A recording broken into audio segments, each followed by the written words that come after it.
আগামীকাল আষাঢ়ের 7 তারিখ রবিবার অম্বুবাচী। এই অম্বুবাচীর পিছনে পৌরাণিক দুটা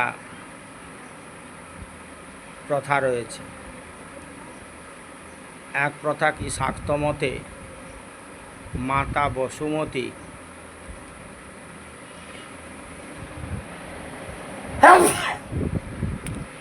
ঋতুবতী হবেন, কাল থেকে প্রবৃত্তি 10 তারিখ নিবৃত্তি। আর একটি প্রথা কি, কৃষ্ণ বলরাম সান্দিপনি মুনির কাছে বিদ্যা অধ্যয়ন করেছিলেন,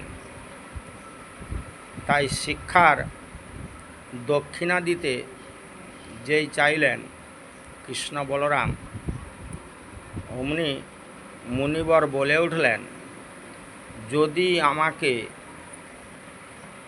দানের দক্ষিণা দিতে হয় তাহলে আমার পুত্র অম্বুবাচীকে এনে দাও। তখন কৃষ্ণ বলরাম জিজ্ঞাসা করলেন, অম্বুবাচী কোথায়? না, পাঞ্চজন্য অসুর তাকে হরণ করে সমুদ্র গর্ভে নিয়ে গিয়ে বাস করছে। তাই শ্রীকৃষ্ণ সমুদ্র গর্ভে গিয়ে পাঞ্চজন্য অসুরের সঙ্গে যুদ্ধ করে সে যুদ্ধে পরাস্ত স্বীকার করলেন পাঞ্চজন্য অসুর। সঙ্গে সঙ্গে অসুরের একটি আপত্তি ছিল যে আমাকে তোমার হাতে আমি নিধন হতে পারি, আমার 5টি হাড় নিয়ে তোমার হাতে রাখতে হবে শঙ্খ হিসেবে। সেই দিন থেকে শ্রীকৃষ্ণের হাতে পাঞ্চজন্য অসুরের শঙ্খ, পাঞ্চজন্য শঙ্খ। আর এদিকে আষাঢ়ের 7 তারিখে অম্বুবাচীকে ঘুরিয়ে দিলেন। সান্দিপনি মুনির 2জন ছেলে, বড় ছেলে মধুমঙ্গল, ছোট ছেলে অম্বুবাচী, একটি মেয়ে, তার নাম হচ্ছে নান্নিমুখী। প্রত্যেক শুভকর্মের আগে নান্নিমুখীর আরাধনা করে আমাদের শুভকর্ম হয়। বিশেষ করে অন্নপ্রাশন এবং বিবাহ।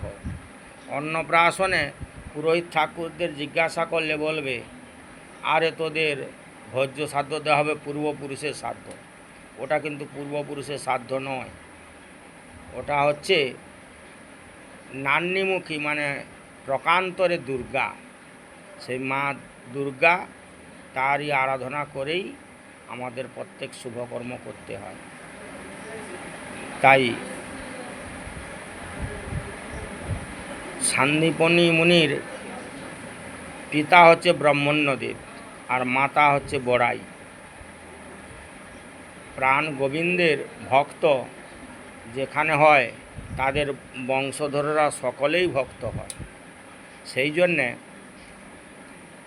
প্রাণ গোবিন্দ শ্রীকৃষ্ণ তিনি কিন্তু সদা সর্বদা ভক্তের কাছেই বিরাজমান। তাই প্রেম সে বলো রাধে রাধে। নমস্কার।